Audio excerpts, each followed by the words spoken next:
Ces bouteilles de lait font beaucoup parler d'elles ces temps-ci. Ce sont les bouteilles en PET opaque, un plastique de plus en plus utilisé.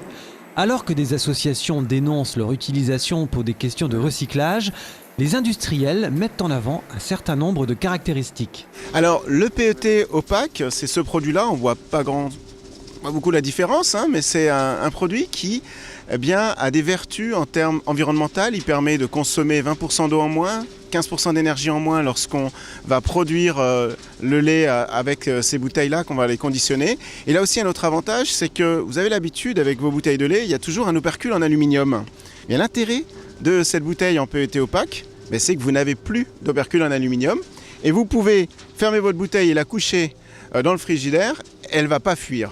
Donc ça, les industriels ont tout de suite vu qu'il y avait un intérêt à utiliser ce matériau parce qu'en plus, cette bouteille, elle pèse 20% de moins que l'autre.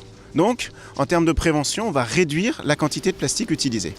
Pour le moment, ces bouteilles se recyclent sans problème en étant mélangées à des bouteilles en plastique coloré. Mais au-delà de 15%, le mélange pose problème chez les recycleurs.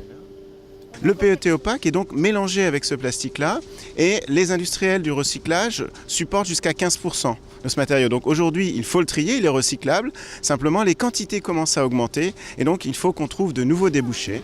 Au centre de tri du SMICTOM, cette situation est bien connue. Jusqu'à présent, la quantité de bouteilles en PET opaque triées ne pose pas de difficulté. Ces bouteilles en plastique blanches qui arrivent ne sont pas gênantes d'un point de vue de récupération au niveau du centre de tri.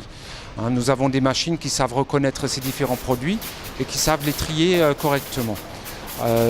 Alors, nous avons encore des optimisations à faire au niveau de machines qui savent donc reconnaître ces différents plastiques. Et si effectivement il y avait plus de ces bouteilles qui arrivaient sur le marché, nous devrions adapter notre centre de tri à pouvoir les récupérer correctement.